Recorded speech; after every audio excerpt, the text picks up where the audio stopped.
वैमानिक जय जिनेंद्र, वैमानिक देवों की चर्चा हो रही थी। इनमें थोड़ा सा देख लें अपन कि 2 भव अवतारी जो हैं वो कौन कौन से देव हैं। 9 अनुदिश के देव और 4 अनुत्तर के देव जो हैं वो 2 भव अवतारी होते हैं, और 1 भव अवतारी होते हैं सर्वार्थ सिद्धि के सभी देव, लौकांतिक देव, सर्व दक्षिणेंद्र, सौधर्म इंद्र की सची इंद्राणी और सौधर्म इंद्र के लोकपाल। ये मात्र 1 भव अवतारी होते हैं, 1 भव पा करके और मोक्ष चले जाते हैं। इस चार्ट में थोड़ा सा वर्णन किया गया है कि कौन कहाँ तक जा सकता है। भोग भूमियाँ, जीव, मिथ्या दृष्टि और सासाधन गुण स्थान वर्ती जो हैं ये भवनत्रिक में उत्पन्न होते हैं, और सम्यक दृष्टि जो होते हैं वो स्वधर्म और ईशान स्वर्ग में उत्पन्न होते हैं। कुभोग भूमि के मिथ्या दृष्टि और सासाधन गुण स्थान वर्ती भवनत्रिक में जाते हैं, और सम्यक दृष्टि जो है वो स्वधर्म ईशान स्वर्ग में जाते हैं। कर्म भूमि के मिथ्या दृष्टि और सासाधन गुण स्थान वर्ती भवनवासी से अच्युत स्वर्ग तक जा सकते हैं, और सम्यक दृष्टि और देश संयमी स्वधर्म से अच्युत स्वर्ग तक जाते हैं।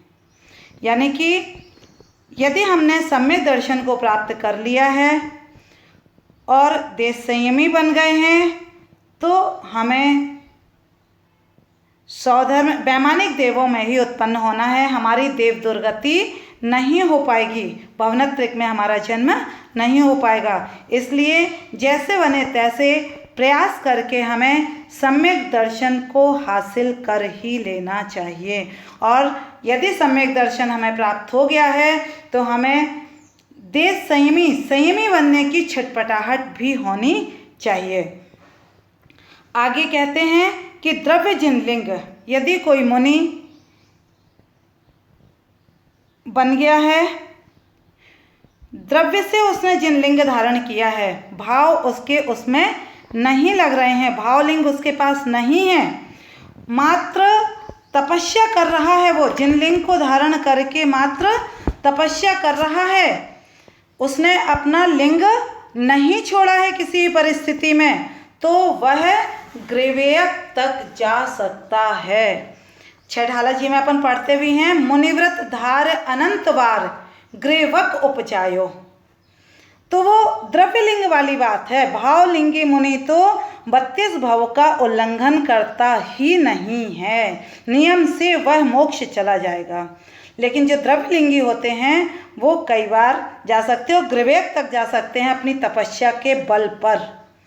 और जो सकल संयमी होते हैं, भावलिंगी मुनि होते हैं, वो स्वधर्म से लेकर के सर्वार्थ सिद्धि तक जा सकते हैं।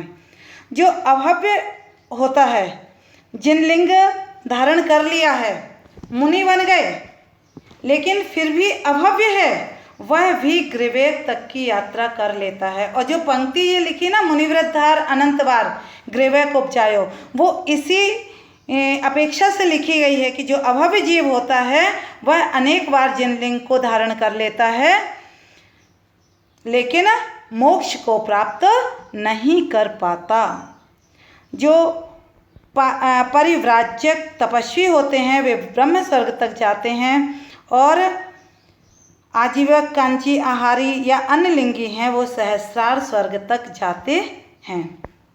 आगे देवों की स्थिति, उनकी आयु कहते हैं कि भवनवासी देवों की आयु कितनी है।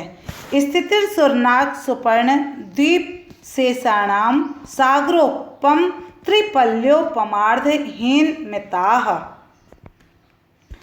भवनवासियों में असुर कुमार, नाग कुमार, सुपर्ण कुमार, द्वीप कुमार और शेष 6 कुमारों की आयु क्रम से 1 सागर, 3 पल्य, 2.5 पल्य, 2 पल्य और 1.5 पल्य प्रमाण है। आगे कहते हैं सौधर्मे सान्योह सागरोपमेधिके। सौधर्म और ईशान कल्प में 2 सागरोपम से कुछ अधिक उत्कृष्ट स्थिति है, मतलब अधिक से अधिक इतने समय तक वे रहेंगे। सानत कुमार महेंद्रयोः सप्त, सानत कुमार और महेंद्र स्वर्ग के देवों की आयु 7 सागर से कुछ अधिक उत्कृष्ट होती है। आगे के आयु कहते हैं त्रिसप्तनवैकादश त्रयोदश पंचदशविरधिकानि तु। ब्रह्मोत्तर युगल से लेके प्रत्येक युगल में आरण अच्युत तक क्रम से साधिक 3 से अधिक 7 सागरोपम, साधिक 7 से अधिक 7 सागरोपम, साधिक 9 से अधिक 7 सागरोपम, साधिक 11 से अधिक 7 सागरोपम, 13 से अधिक 7 सागरोपम और 15 से अधिक 7 सागरोपम उत्कृष्ट स्थिति है। यानी कि ब्रह्म आदि स्वर्गों की क्रम से 3, 7, 9, 11, 13, 15 सागरोपम से अधिक उत्कृष्ट स्थिति है। यानी ब्रह्मोत्तर में कुछ अधिक 10 सागर, इस प्रकार से लगाते जाना चाहिए।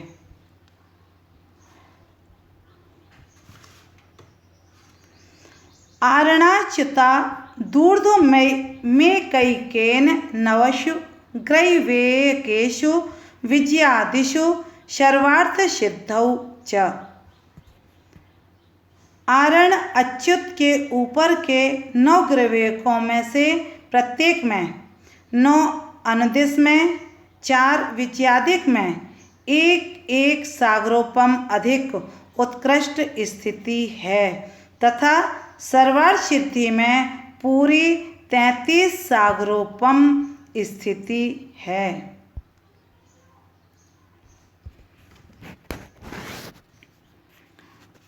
अपरा पल्योपमधिकम, सौधर्म और ईशान कल्प में जघन्य स्थिति साधिक 1 पल्योपम है। परतः पूर्वांतरा, आगे आगे पूर्व की उत्कृष्ट स्थिति, अनंतर की जघन्य स्थिति है।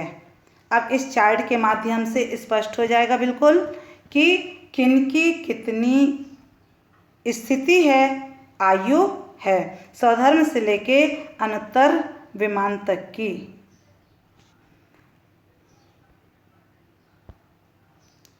इसके बाद नारकी जीवों की जघन्य आयु कितनी है सो बताते हैं। नारकाणाम च द्वितीया दिशु, दूसरी आदि भूमियों में नरकों की पूर्व की उत्कृष्ट स्थिति ही अनंतर की जघन्य स्थिति है।